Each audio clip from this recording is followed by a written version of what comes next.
What's going on, guys, in the works, and welcome to part one of a little mini series we're going to do on the channel to sort of help us get back into the swing of making videos on the regular, and that is my Battlefield 1 wish list. And we're going to go through a variety of topics throughout this series, but we're going to kick things off with time to kill. And time to kill was something that I considered to be one of the biggest differences between Battlefield 3 and Battlefield 4. Of course, in Battlefield 3 you had the God weapon, also known as the M16. Everybody knows the pitfalls of the M16. Has a really solid fire rate, had very little recoil, was an easy weapon to control, so you combo low recoil with a pretty solid time to kill, and you have a very powerful weapon. Now, the gameplay you're actually watching is some Gunmaster, and the reason why I chose this is I wanted to see a little variety of weapons throughout the video, and I thought no better place than Gunmaster. You saw me start off with the F2000, and the F2000 is a prime example of a fast time to kill weapon. And really, you can correlate time to kill with fire rate. That's mathematics. You know, the faster you get bullets downrange and on the target, the quicker you're going to kill them. But then you start to look at recoil and stuff like that. Could you burst someone down really quickly with the M16 in Battlefield 3 from range? Absolutely. It was easy. Could you do that with the F2000 in Battlefield 3? No, you definitely could not. So the series has done a pretty good job of giving you some variety. Obviously, if you really want to say what's the best all-purpose weapon in the history of Battlefield games, M16, no argument there. So going into Battlefield 1, what do we want to see in terms of like time to kill and just weapon balance in general? And that was something I've been thinking about a lot lately because of just the era that World War I is. There weren't a lot of automatic weapons. Did they exist? Yes, absolutely. I mean, if you watch the trailer of Battlefield 1, you actually see an automatic weapon when he's throwing the gas down. And then you've had stuff like the Tommy gun, famous for like what gangsters use. And one of the reasons why Tommy guns are still illegal to this day is because of after World War I going into World War II, the gangsters brought home the Tommy guns, outfitted them with big drums like you see in like all the gangster movies, and wreaked havoc on people. So there were automatic weapons, but the majority of your soldiers in World War I used single-shot weapons. You know, the British used the Lee Enfield, pretty famous weapon. You know, the Russians, they were using sniper rifles like the Mosin Nagant, which is a bolt action. You could also use it with, you know, iron sights. I don't know, you know, really how prevalent that was. I know it did happen. So you're going to see slower times to kill in Battlefield 1, theoretically. And that's what sort of gets me to my point of my wish list is I really want them to keep the time to kills down. I want them to be skill shots. I want you to, you know, reward good players for being on target. I think if there's one thing that I didn't like about Battlefield 4 going from Battlefield 3 is the time to kills just felt so much higher. It felt like you were rewarding people who were just able to get a lot of bullets in a general vicinity versus people that are accurate. And that's sort of the nature of modern first-person shooters. I feel like we've gravitated towards that. Luckily, Battlefield is still a lot about skill. I think the game is in a much better state than it was. If you watched my last video, I talked a little bit about how Battlefield 4 has evolved as a game and actually become very, very successful in fixing a lot of the shortcomings of it. But in Battlefield 1, I would like to see them take a step in the right direction in terms of weapon balance. Now, if you played any of the old Battlefield games, if you played games like Medal of Honor, even Call of Duty World at War is a great example. Don't laugh, it was one of the last good Call of Duty games.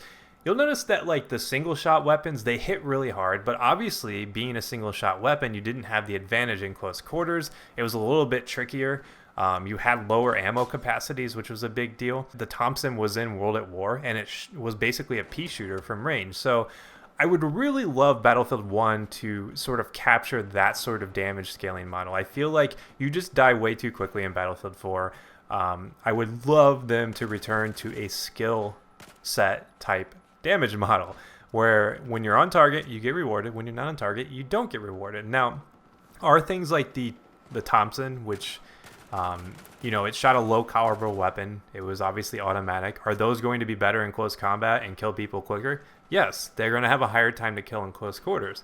Now, if you go into long range, the Thompson's damage is going to drop off. It's going to be way less accurate, and it's going to kill much slower at range, whereas like the Lee infield will probably drop you in 3 or 4 shots. That's probably the way it should be. So I would love to see them return to that. You know, I'm using a weapon right there that I think is probably going to be very similar to the way the Thompson damage model will probably look in Battlefield 1. It'll be really good within like 10-20 yards, but once you get outside of that, it better shoot like a P. Otherwise, you're going to have some severe balancing issues. Battlefield needs to learn from Battlefield 4 in terms of that. I think that there's one thing that they could do better is like, let's just focus on having like, you know, maybe 20 good weapons, save a couple for the DLC because you know they're going to do it. I mean, I don't even know why we would say not to, because we know they'll do it no matter what. Save a couple for the DLC, and that's it. Don't try to go overboard. I think Battlefield 4 tried to one-up Battlefield 3 in terms of weapon selection. They just had way too many.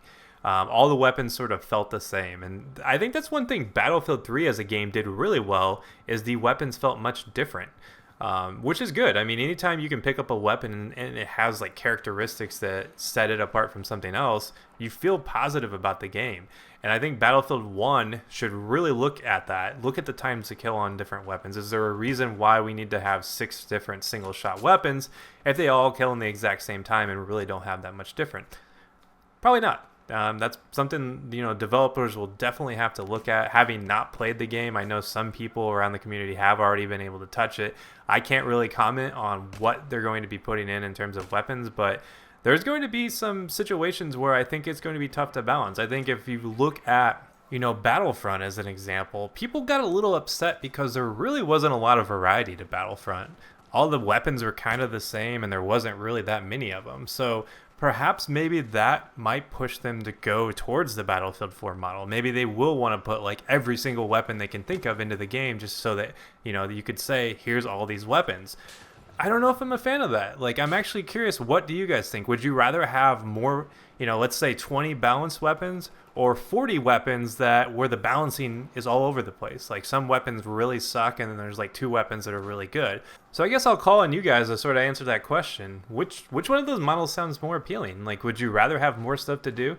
Because I guess if I would say one great thing about all the weapons in Battlefield 4 is there's plenty to keep you busy, but I never really felt like I was not, you know, entertained during the Battlefield 3 era. I felt like that amount of weapons were perfectly fine. So I'm curious to see how they approach this. I would say this is number 1 on my wish list. I want a game with a low time to kill.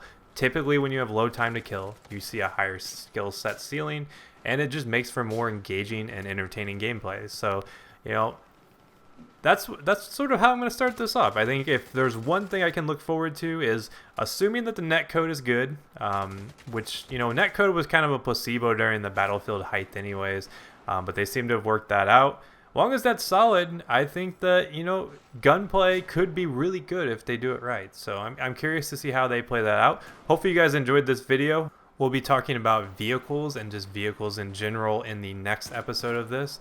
I actually have a lot of very opinionated thoughts on vehicles and how they should approach it. So I'll leave you with this clip where I start off the game with 3 cool kills and then I die instantly. So hopefully you guys enjoyed it. I'll see you next time. Peace.